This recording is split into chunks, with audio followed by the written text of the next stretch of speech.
live. Live. But yeah, the thing is, the little thing goes round and around. You're like, are we going live? Are we going live? Are we going live? Are we going Yep, live? we're live. Are we live? Shit. Hi, we are. It's alive. It's Friday. Accurate. It's Friday. Affirmative.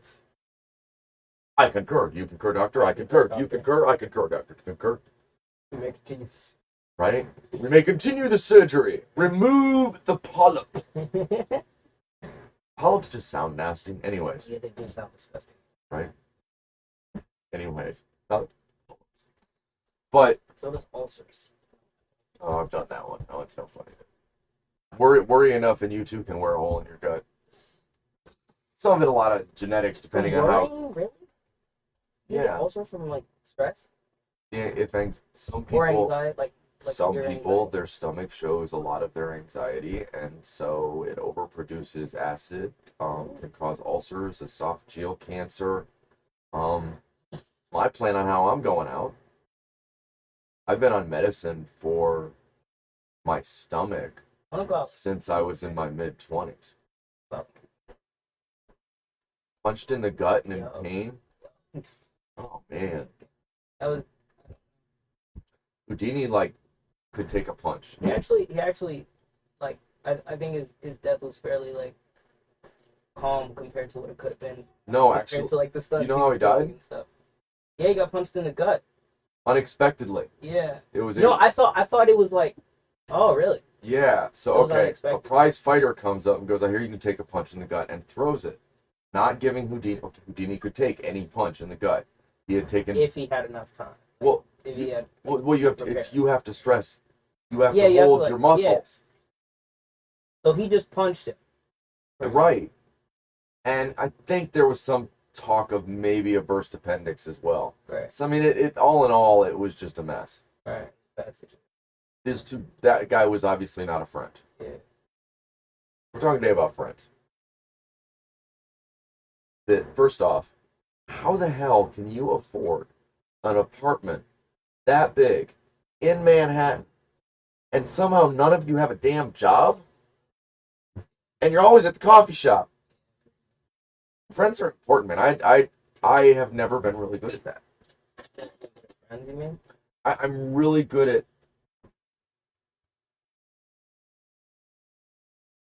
getting to know people. I have trouble following through. I realized about a year ago that the hardest part, and it was from some movie I was watching. For those of you that think I'm wise or something, no, I just watch a lot of movies, man. There's good movies out there. My path is the way of Hollywood or Bollywood, whatever works for you. That the hardest part of having good friends is being one. We constantly like, well, but they never call me, and they never this, and they never that. But nobody goes, oh, damn, I guess I'm not calling either. Right. That we constantly lay it on people that they're not good friends, and it ends up, and if you talk to people that have really good friends, the trick is, you've got to be good friends to each other. Well, I find it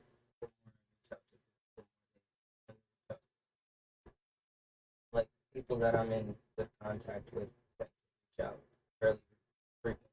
Reach out, and touch someone. You realize that in my lifetime, conversations inside the United States beyond about 20 or 30 miles away from you were unusual because you had to pay long distance rates. Really? That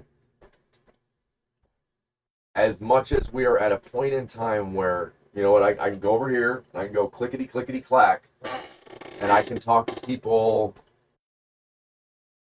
everywhere. Literally everywhere. Even the places that you think you can't talk to people. Right. Those people end up out here. It's an interesting thing. It really is. But I remember a time where I had a girl that I liked. Shoot, Kelly Grimm lived up in Maslin. Well, I'd have to figure out how long I could talk to her because I had to pay my parents for the long distance. We're talking an hour and a half away from here. We're not talking Right. far. Right. So if you think about the idea that your reach, it was a big deal when I took a bus trip to Ann Arbor to go Yeah. visit my godparents. Yeah, that's not a big deal too. Well, but I don't mean even Or like the ability to communicate and the ability, like yeah. things that seemed further away. And somehow one of the things that came to me in that was, oh, I guess it's easier to be a good friend now. I would say since I was like one, I've traveled somewhere almost every year. See, we didn't. The odd part is we moved a lot, no vacations. If we were going somewhere on a holiday or like if we were going somewhere, Yeah. it was to visit And somebody. it wasn't even like I was rich by any means. It was more that Bougie. Just telling you, man. I mean Bougie. maybe I don't know You a like bougie little motherfucker. it. Tell me about your yacht. Tell me about your yacht. Tell me about your yacht. Yacht. I mean Yacht. I went Oh, on damn, a he's lot got a of yacht story. I No, went I'm on a kidding. lot of camp like trips. Actually, it sounds like you had a really. Like I went on a lot of camping stuff.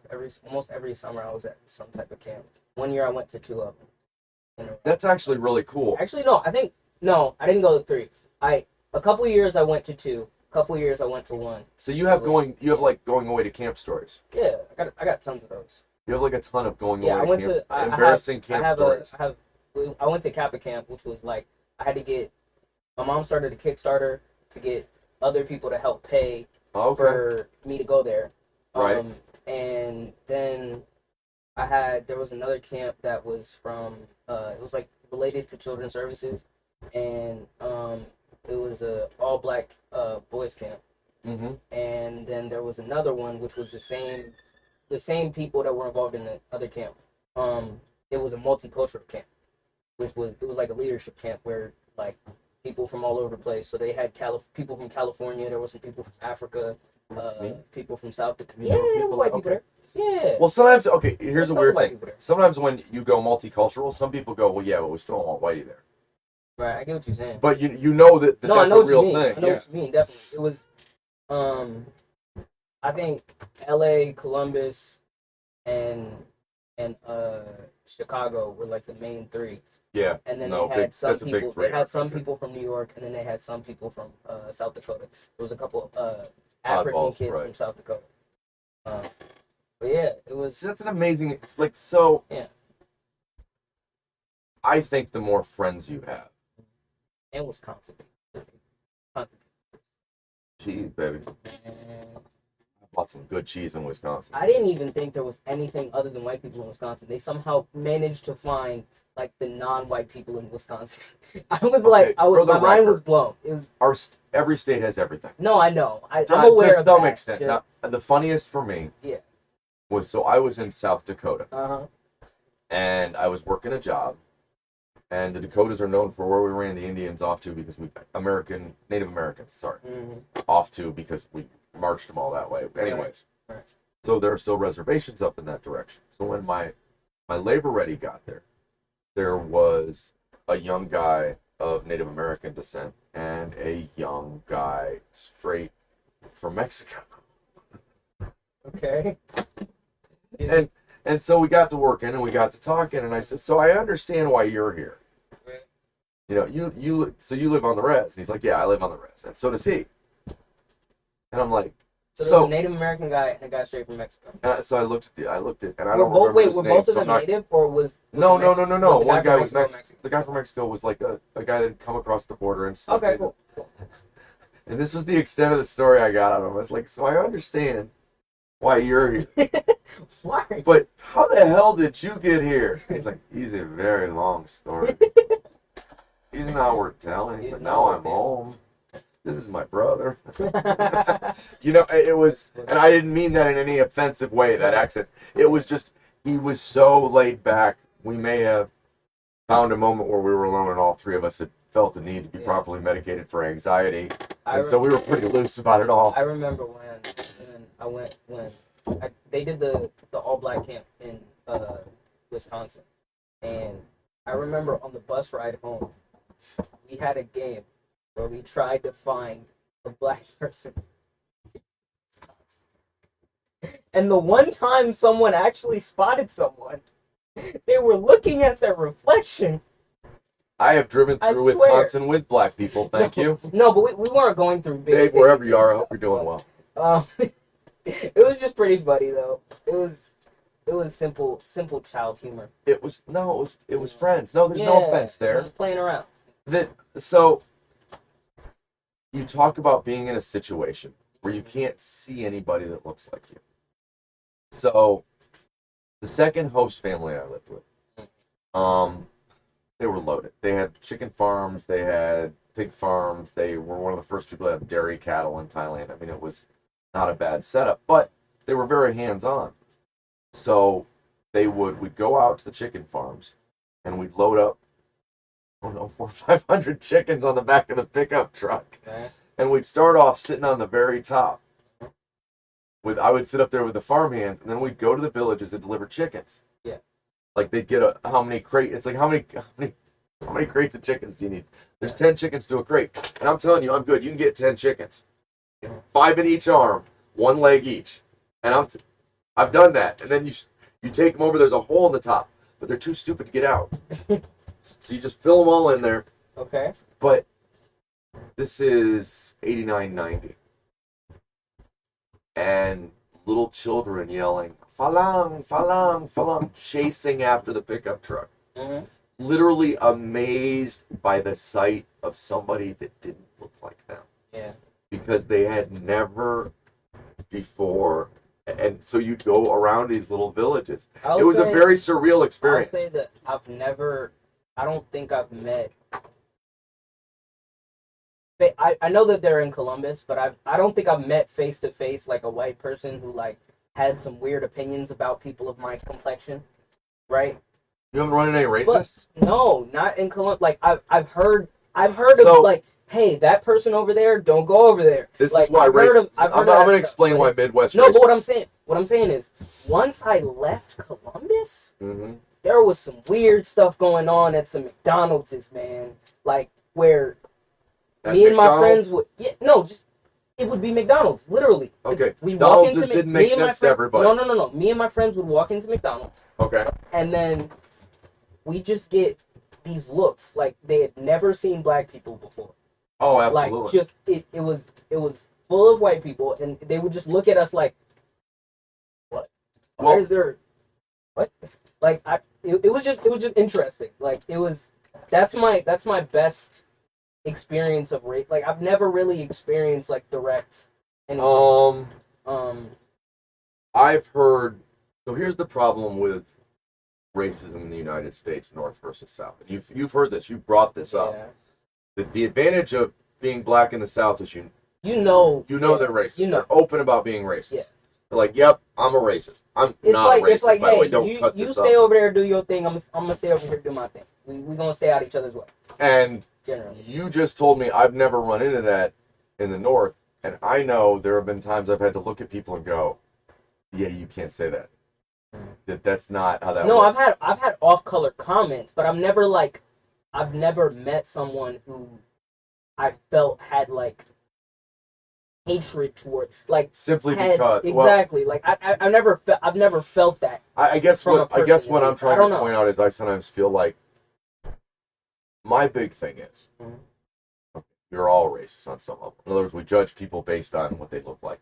Forget race as color. Think of race as what's your genetic makeup. Okay, so let's take the black-white thing out of it for a minute. And if you accept that, you realize that everybody boxes everybody. And I honestly believe the only way to do it is I want to start a group called War Against Racism. Mm-hmm. And what it is we are racists against racism. It's not I hate your group and your group is racist. It's not, no, it's, hey, as humans, we're designed to judge threat consistently. Number one on that menu is not like me. Ooh, it's a tiger. Oh, yeah. It's not like me. I think. Oh, monkey's cute, kind of like me. I think most of the things I've like encountered have been like subjective racism. Right. So it's like it depends on the person you ask. I haven't experienced anything that was like that was racist. That was definitely like I hands down that was racist. Like I've never experienced that. I've I've seen more racism than I've experienced, obviously.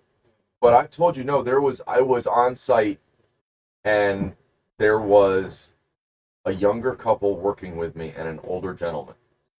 And the older gentleman would berate them every time I left the room for doing anything I asked him to. Because they were being, and this is a quote, Uncle Tom's and just serving whitey. Now, I was in town for a day and didn't even know this guy, and I was trying to get my crew working on doing stuff. I mean, they told me this, so I ended up having to work late. And I asked if anybody could stay, and the couple said, you know what, the buses will be closed, but if you'll give us a ride, we'll. And I did, and then they told me all of this on the way. I took them to their apartment and stuff. Right.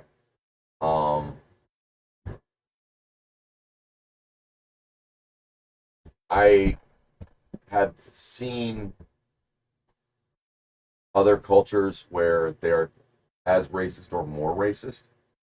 That in my lifetime it was never acceptable to run around and scream some words at people, but Yeah. I've been in cultures where they ran around and screamed some words at people just because their noses were different. So now picture, when you think of Asia, you see Asians. Asians don't see That it. it no, yeah, I'm that guessing. there's whole. They see it. But the funny thing is, as opposed to it primarily be okay, there is the first subset, Right. which is how dark are you? Do you work in the field, or do you get to stay at home? Yeah. The next subset is shape of eyes, shape of nose, and I mean, people were called. It was like rude. We would never accept that. I've seen. But then we have a subculture that, in some ways, it's almost like they deal with it. They're out in the open with it, as opposed to there's real hate there. I've seen all sorts of dynamics when it comes to like racism, but I'll say that most of the racism I've seen, and this is what it really pisses me off when people say stuff like black people can't be racist, and I'm like, no, that's not true. I don't believe be. Everyone can be racist. If you react to someone of a different race with either a good or a bad response, like, oh, he's Irish, I bet he's cool. That's actually racism. Well, no, because you're assuming you know something based on the race. Okay, I got that. Okay, that is. Yeah. And if that's the definition everybody uses, all of a sudden they look around and go, oh, damn. Right, so even the stereotype of Asians are good at math isn't exactly not racist. Well, but when you're the one Asian kid that isn't good at math, exactly. How's it feel to be the one black dude with a tiny penis? Okay. That's of the things you let's say you were. that I don't feel black for. That's not the one. No, but that... I would like to make sure everybody knows my penis is absolutely average and normal, and I'm proud of it. Oh my god. My point is, though, but think of a good stereotype, and now be the guy or gal, pick any of the stereotypes. I picked the extreme one because it's funny. But you got to show up and go, I'm not tall. That's not traditionally. It's okay. It'll look bigger. You got tiny hands. No, that wasn't what I was. Oh. No. Well, that's another one. Well, tall, dark, and handsome is a wonderful example. Because I'm not. I'm like, actually, I don't know if I fit those three. I'm not well shaved at the moment, so actually I don't look very handsome. I don't know how I can judge that. But anyway. The funny thing is you don't get to, and over your life you'll begin to understand where you fit, because it all feels weird. I'll say that my family, I love my family, but there is some, like, casual racism going on in my family sometimes. Okay, but my point is... Like, real, just casual. But here's my point. Yeah. That's normal, and the only way we deal with that part, which is the part that really puts an end to it, is by going, yeah, that's normal, we should quit doing that. Yeah. Not like, okay, it's obviously we've normalized it. Right. But if you're saying something that you could put your race in, and it doesn't feel good, or it feels like a pressure. I stopped arguing around it because a lot of times I find that when someone has been so steeped in an idea for so long, Oh It's yeah. almost it's very difficult to get them to not believe that. It veers on like you're climbing an uphill, like you're just running up a wall. Like you're running up a wall you're not gonna get over. And at that point I'm just But like, I'm okay, trying. I want to like I You love know what? All I could picture was how hard I'm working at the shit I'm doing, and I I'm like, love to start the conversation uh, assuming that they're gonna like go into it as well intentioned as I am. And then I absolutely. start to realize it's not that. They Well, the just trick is, believe what they believe. but And the trick is, don't lose your intention, or no, it'll. no, it's The yeah. hardest part of what I do, the hardest, Mhm. is meeting people where they're at, so that people. What I worked on the most in my years driving truck and going from place to place and spending, I worked on site. So it wasn't like I just drove and never spent time with people. Right. I'd spend days at one location packing up computers sometimes. Was how do you connect with people where they're at? We so much try to connect with people by going, well, why aren't you over here? And we don't see through their perspective because they may just be just as well intentioned as you are, Well, that's why but it just doesn't feel to you by your perspective. I try to have the conversation with the idea that okay, maybe there's some truth to what they're saying. They may not all be right. Like they may not be always right or always correct or always Or have all always the wrong. facts. But Or always wrong. or always wrong. Exactly. There may be a little bit of truth or maybe a little bit of something that I can learn from what they're saying. I like to roll my wheels. I will say sometimes I walk into a conversation and I'll eventually realize, okay, I don't know that I want to be in this conversation or if I want to learn what they have, like the rest of what they have to say. Well, what I find over and over again, and maybe I'm in a vacuum at the moment, which to some extent is true. Mm-hmm. That I'm around a lot of really cool people, but with similar mindsets. That the tool that is Facebook is that if you decide that, oh, okay, I exist in a vacuum, and then you expand your vacuum so that then you're creating a group of people that feel similarly to you, Mm-hmm. then if you expose them to what you're doing, they'll be interested because they're interested in similar things to you. That as opposed to, some kind of rabid political sort of thing. It's more of the idea that Facebook really does allow for grassroots movement. The trick is it has to happen in a way that's healthy. I feel that the internet is deeply positive and deep. I, Well, I don't know if I, I don't know if that cancels each other out, but it's a hammer. it's It's exactly. that totally. It's my thought is it is totally in how it is used. If you use your brain enough, you'll probably end up in a positive place on the internet. You might stumble on some dark things, and you No, might fall into some dark things. But I would say that if you're I don't know. see the rude awakening to me. The whole thing that blew me away with the start of the pandemic was there were people whose judgment I trusted. There were people who I had thought of as having some wisdom. And then they were knee deep in propaganda and stuff that, I had issues with. Wait a minute. One of these guys, 3 members of his family are scientists. That's But then when I found out, that's irrelevant. no. Yeah. What I'm saying to you is that stuff like it's crazy how irrelevant that stuff can be because Well, right, but they get so deep in it that it was ruining our country. I get what Their you're saying. No, obsession with this is all a lie. I don't mean that what their like their opinions and stuff like I don't mean that their opinions and stuff are irrelevant. I'm saying like a lot of times you can think of someone as really really smart, Mm-hmm. but on one specific subject they could be really really dumb. No Right. offense to them at all. No, I get you. They could be really really dumb at this one specific subject, and it could be something that like you see that and you're like, ooh. That's the way this one hit me. Yeah, it could be like I think because what I value in people a lot of times is whether or not there's a logic. I don't have a problem with their logic being different than mine, but are they consistent? Is there a can I trust them to think things through? Right. Right. And then if they have a different answer, we're gonna figure that out too. But it wasn't like that. Well, I end up having the same conversations with certain people just because I once I've realized I'm not really gonna change someone's mind on something, like generally speaking with family members over 60, I don't talk about politics anymore. Like generally speaking, I don't talk about politics. I don't talk about like who they support or any of that. I'm just like, okay, cool. I Well, let's right. can No, we I move on? agree.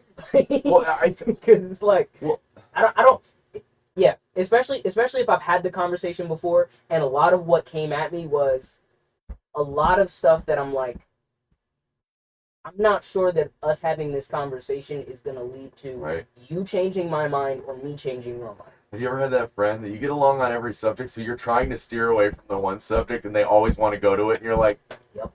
Yep. I really don't want to argue with Yep. you about this. I appreciate that, but I disagree. Let's just, why And are it's you? funny. It's funny how it happens because like Why are you picking at this scab? so look, I won't go too deep into it because it's a little bit of family stupidness, but like I have an uncle and my grandpa and they argue on this one subject. Of So course. what happens is I talk to my uncle and he'll talk to me about this Oh, you're getting it about from both sides about whatever my grandpa said, and then I'll talk to my Oh grandpa, my and god. sometimes randomly he'll talk to me about what my uncle said, and I'm Because like, they're busy I'm arguing. like, dude, I don't care. I don't like. I stopped talking to both of you about this stuff because I don't want to know. Like, I don't want to. It's just, it's funny. It's funny that happens. Like, Well, stuff like that. and the trick is, yeah, those are so. We're talking yesterday about hearing people, yeah, and you're absolutely right. yeah, That sometimes, okay, you know where they're at. yeah. It's okay. Yeah. You know what? There's more to them than that. Yeah. They're not. My famous thing that I like to look at people currently and say is, "You're not a single note. You're a symphony." Right. And so that I can love everybody. Yeah. And doesn't mean I have to agree with everybody. Right. It means that whatever your perception, I know you can feel the universal struggle that is life, that there's a thing going on. And it ends up, the thing I found, this whole being a better friend thing makes it so you have better friends, was that it lightened the load. It didn't make it worse. It wasn't like, oh my, I've got to put out this effort every day. It was like all of a sudden I was seeing people for real. I'll say that traditionally, I don't go around looking to defend people, but if I find myself in a position where I have to either defend myself or other people, I'll do it. Like if I end up in that conversation and it gets that far, I'll defend whatever like I feel strongly about. Can I ask you one question? Okay, what's the question? So after all these years, and after, the show really went bad when you finally came to it, I mean, it was the difference between a great show and not a great show. You could see the issues it caused amongst the other cast members.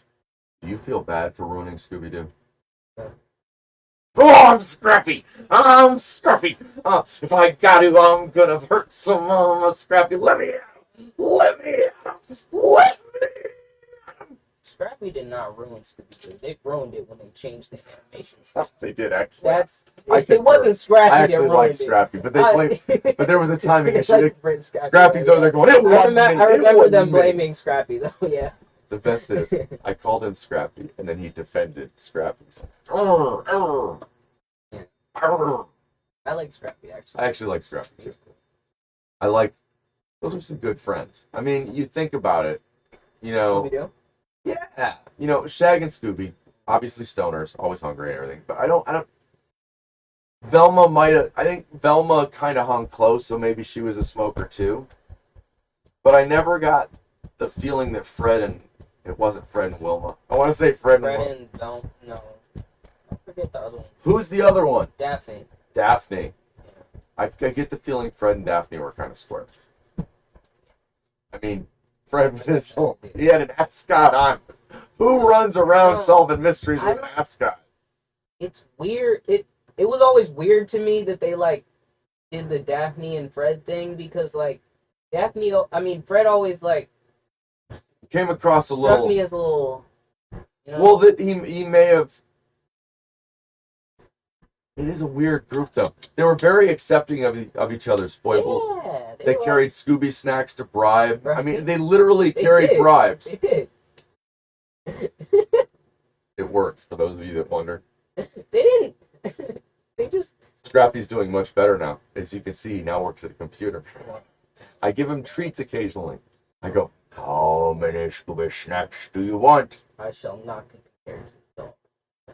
I would love to be compared to a dog. Dogs are loyal and loving. What? Why are you offended by dogs? I'm not offended by dogs. Dude, I would say that's a straight compliment. I'd be offended Somebody if you tells called you me you're a lion. dog, you stand up I regal. would be offended. And you I point. would be offended if you called And me you a lion. point. I'd be offended if you called me a lion? Yes. What the hell kind of ego does it take a monkey to think a lion wants to be a monkey? What kind of ego does it take to think that a human wants to be a dog? I don't want to be a dog. Well, no. In the world of regal, what do you want? An eagle? If I compare you to an eagle, will you soar? There is no animal you can compare me to that I would be like comfortable with. I don't think. Ostrich? Allegedly? Sure. Allegedly? That doesn't. You know how that goes for you if you're the ostrich in that story. Allegedly. Are you sure you want to be that ostrich? Allegedly? Allegedly, I'd never want to be that ostrich. Allegedly. I don't have any interest. Those of you confused, Letterkenny is a funny show. Letterkenny is very funny. For those of you that are wondering why I suddenly have a confused look on my face, I just read the comments. Yeah. Why are the windows rattling? It's an earthquake. You see what I said? I'm not even close to having a clue. Or we are on the air and Vlad has decided to finally launch the missiles. God, that's a mess. That boy needs some friends. You know what? Because when you said Vlad, I didn't even think about Putin. What'd you think of? Dracula? No, I went from Vlad TV to Vlad from Danny Phantom. It was weird. Like, I went Vlad TV, Vlad from Danny Phantom, and then Vladimir Putin. Hey, who's your favorite Vlad? You know, Vlad the Impaler was kind of cool, but he was big into impaling people. I mean, he put people's heads on stakes. Our current Vlad just doesn't impress me. Crucified people, man. I think Vlad needs friends. I think the problem is Vlad feels misunderstood. Man, see, that's the problem. Hold on. That's the real problem with kings. Is that you could get a philosopher king, but you could also get a psychopath. So to end our show today, do you want me to give you my new and improved what Vlad's up to? Do you want a Vlad update? A Vlad update? Okay, what's up? Well, that Vlad is very much on direct course for what I'm saying. So what the goal of the Ukrainian invasion, A, was never to take Ukraine. Right. That was always a red herring. B, he's leveling the place, and what he's trying to do is get everything focused there. Meanwhile, NATO is using up large amounts of munitions on things that Vlad don't care about. Meanwhile, Vlad is threatening Sweden and Finland, which is weird. So, did they build and buy a whole bunch of new equipment, and then what do you call it? And then just throw in their old equipment? They didn't buy any new equipment. They rode all the old stuff in, and they're literally sending conscripts in. In other words, what they're doing is just grabbing people. That's why my friend had to leave. No, I'm saying did they buy new stuff and then just use their old stuff for them? I haven't checked their new stuff. I just know that what showed up has been untrained army and old stuff, and generals that he wants to have dead. Right. And a set group going in, and it's a terrorist attack. It's not an invasion. By no means is that an invasion. Nothing about the way it's being handled. Now, he's pissed. They sank a ship yesterday. If you're a Machiavellian type and you happen to run a country, I'm just saying, sending political prisoners as soldiers. Well, they're not actually doing that. That doesn't work because they run away. Oh, yeah. Yeah, it doesn't. That's a movie thing. Okay. That's a movie thing. Yeah, well, they do that. And you know what? And they do shoot deserters. So I mean, there is some of that, but it's not like the movies. I know that in World War II, Russians would shoot. That's all. Most armies have real issues with people that run away and go No, AWOL. I know you get arrested. It's for called desert. It's called yeah, I know it's desertion. called desertion. Yeah, Yeah. no, I know there's a thing about at that. different times in history, it's been I'm death in saying every I only country. remember a movie making a really big deal about the fact that they were shooting people who were running away. That's happened many times in history. Okay. That's not unheard of. Okay. The thing is, as you're watching, you have to understand this part was obvious that it would happen. Nothing that happens yet that has happened on the NATO side is anything that is a surprise. That if I were predicting this and had been 10 years planning this, that what you're looking at is what I would expect. How do you think they should have played it, or should play it? You know what? I can't get. All I can give you is you're being played. That without doubt, Vladimir Putin is playing a game here. That without doubt, this is a distraction. You think he's playing 4D chess or stuff? I think that to a great extent, he feels like, isn't it funny that they think I didn't expect this? That, okay, so yeah, you took all of this stuff outside of Russia. That's fine. It weakens the oligarchs that we're going to try and overthrow him to have less stuff. It seems pretty logical that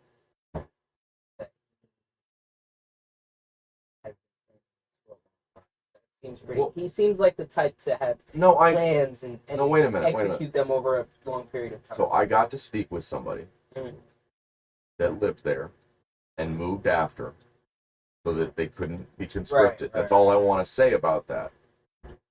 That, you know what? The propaganda machine has been working for decades. This is not something. No, I believe you. This is not. From the inside, people, this was not a surprise. Only to the outside. USSR's leadership didn't change. Yeah, no, it did. Much times. Did it? Well, yeah. I thought, because I had heard something that like. Yes and no. Most of the people who led, like most of the people who were in the USSR, like didn't just leave. Like, well, okay, but then it's different countries now. So if you came from Ukraine, you'd probably go to Ukraine's government, probably, or something like that. I don't know. Like I'm thinking like. If you lived in Ukraine, you'd be a Ukrainian citizen now. Exactly. You used to be a Soviet citizen, now you're a Ukrainian citizen. So I'm saying if you were a government official from Ukraine, you would be a. No, not necessarily. Okay. I don't know how they rounded it all up. They had elections in most of them, I think that was how that went down. That interesting. I was around for all of that. Well, the part you remember is tear down the wall. Reagan getting him to tear down the wall, because Berlin had a wall directly down the middle of it. It's a good job, tear down this wall. No, he did not sound. I know. But there was a wall straight down the middle that you couldn't go through. That one side was Russian, and it was a very real sign of the separation. And one side of Germany, yep, it's like North Korea, South Korea. My mom lives in Germany. Well, that's about then, yeah. That's when that was going down. I think she said she saw the Berlin Wall. I have to ask her about it. I don't know if there's still any chunks up or not. There might be pieces of the wall somewhere where you can go see it or something. So that when I look at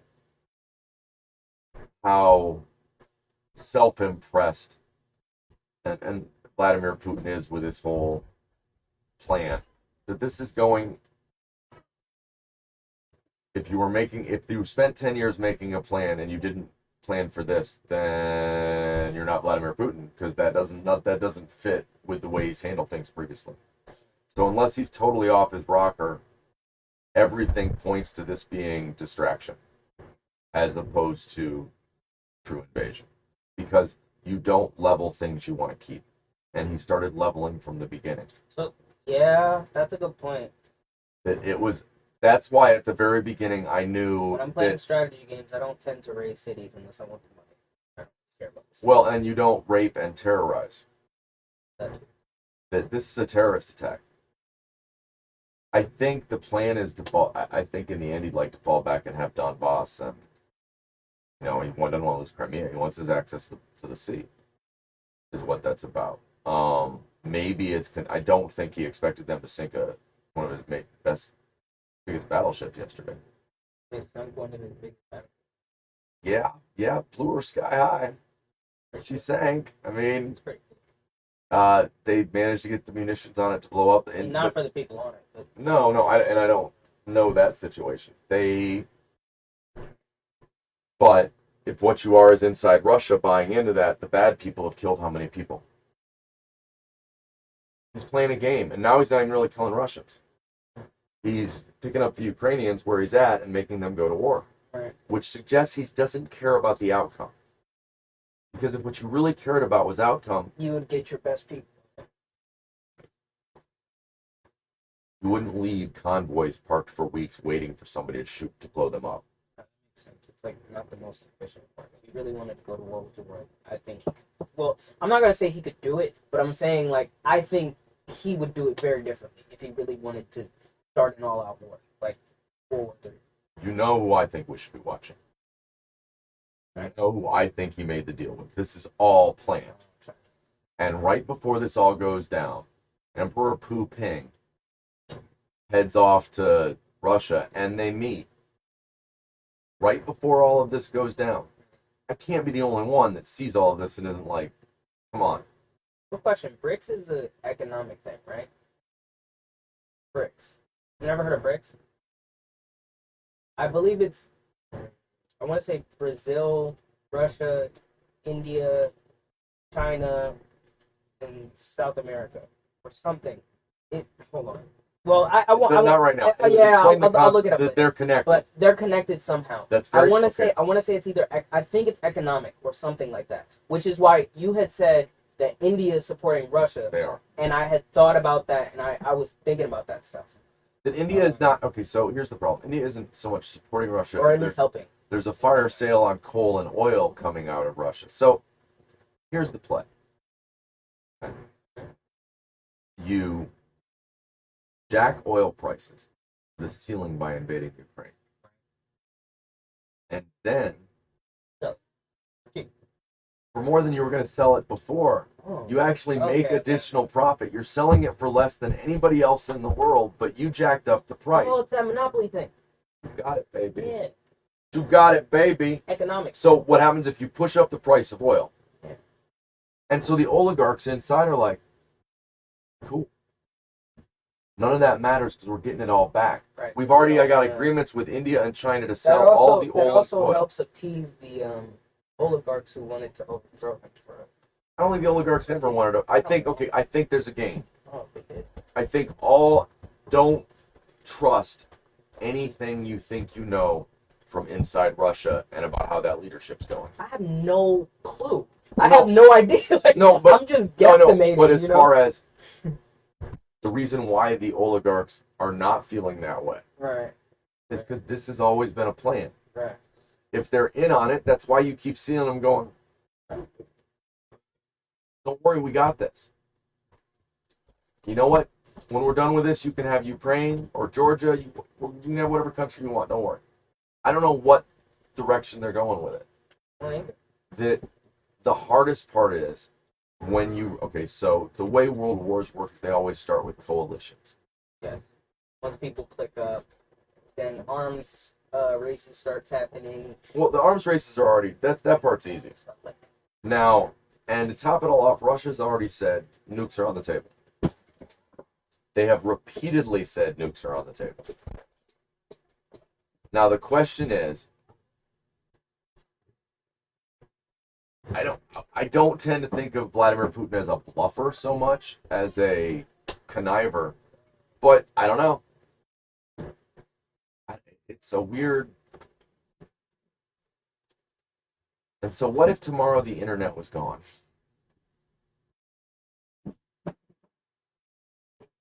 Sure. Right.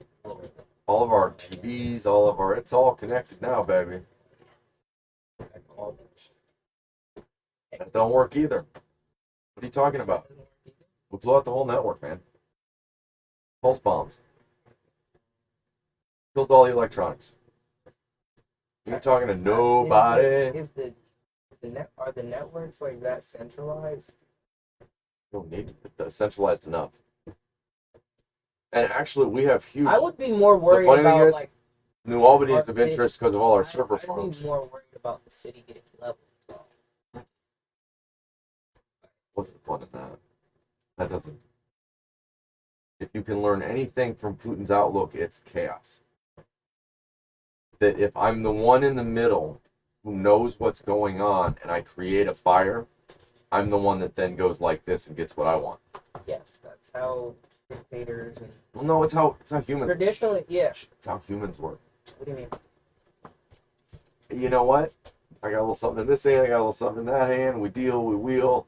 We're always rats in a cage trying to get to our cheese. His cheese don't make no sense to you or me, but it does to him. Well, one common thread I guess I've seen with like dictators is that they'll create a problem and then fix it. I think Like lots they of do people. stuff like that. I think the problem is putting them on a pedestal. I think they're just other. I'm not putting them on. No, I don't mean a pedestal. You know what I'm saying? That I think they're just as human as anybody else. Do. Well, but I don't think they're any different than any other person. Mm. If you define them as they're this one thing, then you'll never figure out how to get around them. Because those aren't the pieces that.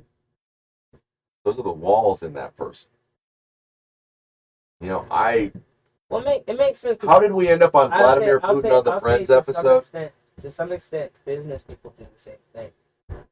All people want their cheese.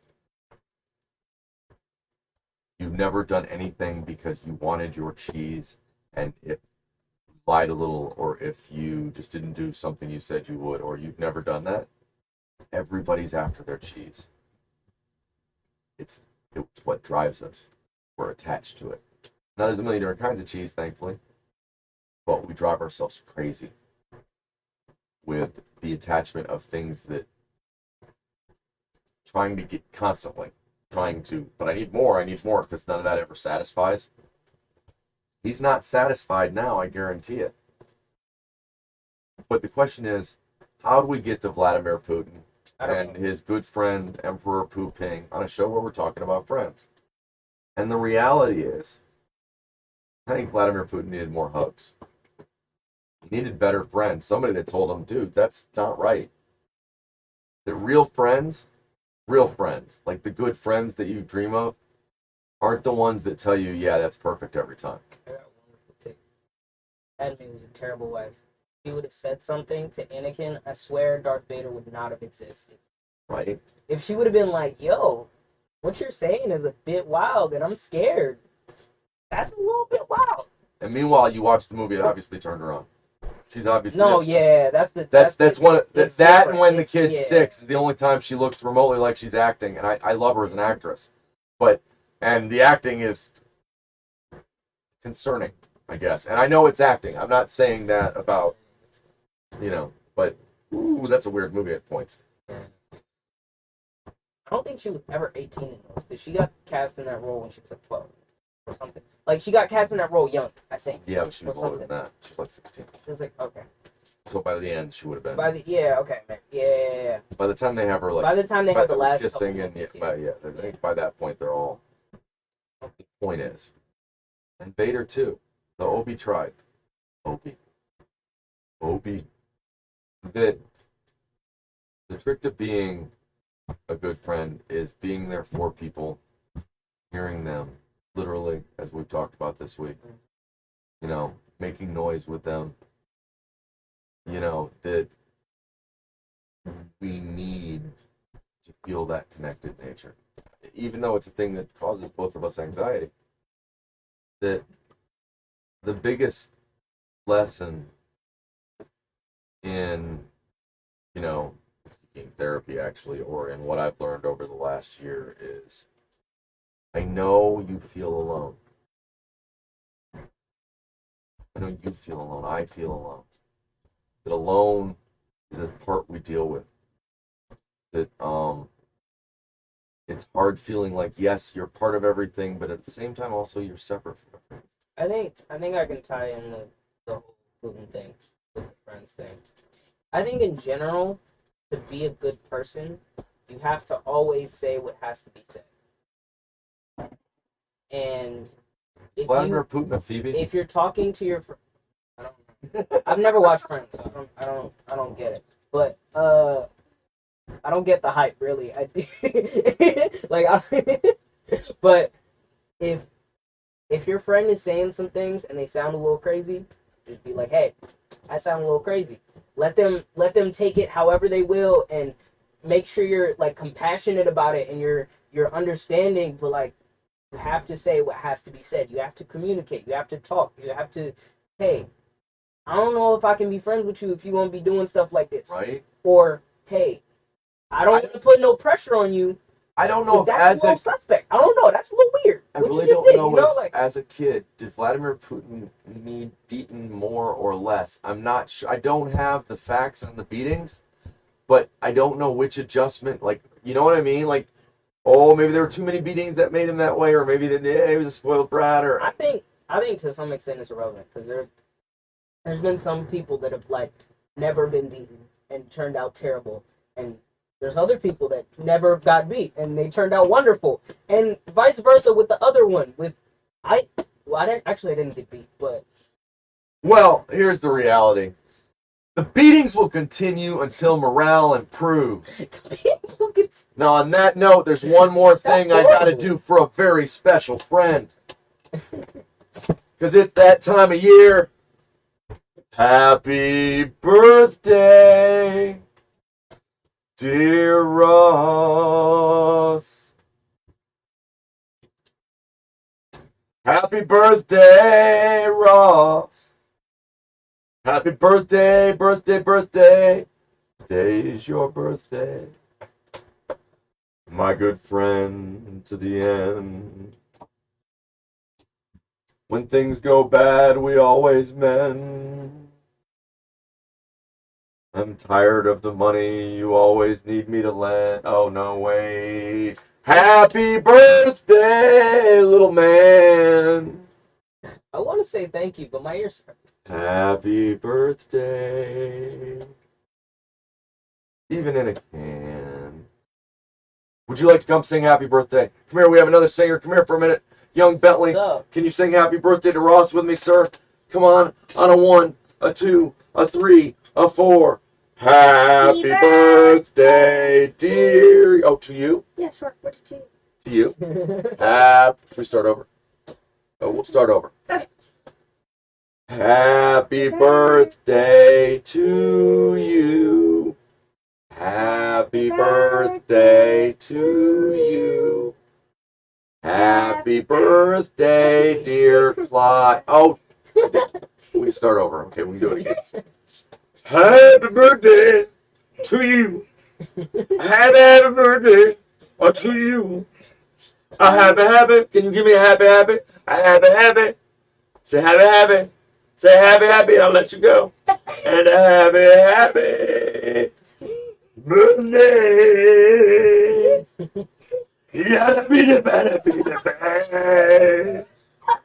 Happy birthday to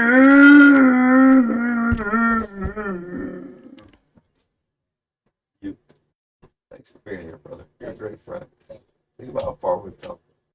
Think about where a year, 18, now you're 9, well, almost.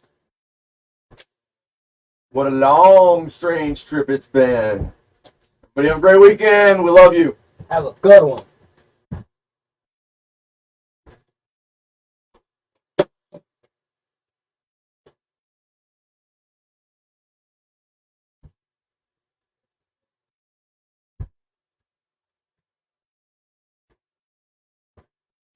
That's funny. On the screen, though, I'm not even up to the...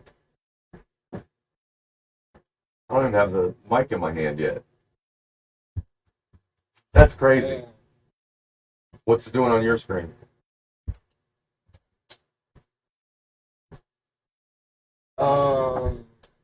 It just showed. Oh, it did.